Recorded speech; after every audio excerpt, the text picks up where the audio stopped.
തിരുവനന്തപുരം കല്ലമ്പലത്ത് കോടികൾ വിലമതിക്കുന്ന വൻ രാസലഹരി വേട്ട. 4 പേരിൽ നിന്ന് 1.25 കിലോ MDMA-യും വിദേശ മദ്യവും ഡാൻസ് ഓഫ് പിടികൂടി. ലഹരി വിൽപ്പന ശൃംഖലയിലെ ഡോൺ എന്നറിയപ്പെടുന്ന സഞ്ജുവും കൂട്ടാളികളുമാണ് പിടിയിലായത്. വിമാനത്താവളത്തിൽ നിന്ന് വർക്കലയിലേക്ക് പോകും വഴിയാണ് സംഘത്തെ പോലീസ് പിടികൂടിയത്. വിപണിയിൽ 3 കോടിയോളം രൂപ വിലമതിക്കുന്നതാണ് പിടികൂടിയ MDMA.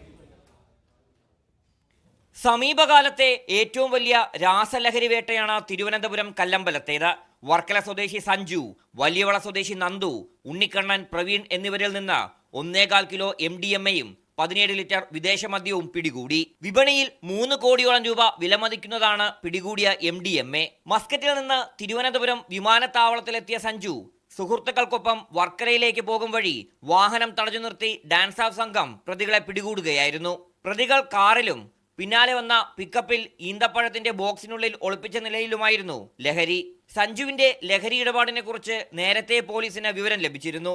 കഴിഞ്ഞ 1 വർഷമായി നിരീക്ഷണത്തിലായിരുന്നു സഞ്ജു. ഇയാളുടെ വിദേശയാത്രയും ജില്ലയിലെ പ്രവർത്തനങ്ങളുമടക്കം പോലീസ് നിരീക്ഷിച്ചിരുന്നു. സഞ്ജു മുമ്പും ലഹരി ഇടപാടുമായി ബന്ധപ്പെട്ട് പോലീസ് പിടിയിലായിട്ടുണ്ട്. പിടിയിലായ സഞ്ജു ലഹരി ഇടപാടുകാരിലെ പ്രധാനിയാണെന്ന് പോലീസ് പറയുന്നു. ഇയാളെ ചോദ്യം ചെയ്ത് ഇടനിലക്കാരുടെ അടക്കം വിവരങ്ങൾ ശേഖരിക്കാനാണ് പോലീസ് നീക്കം.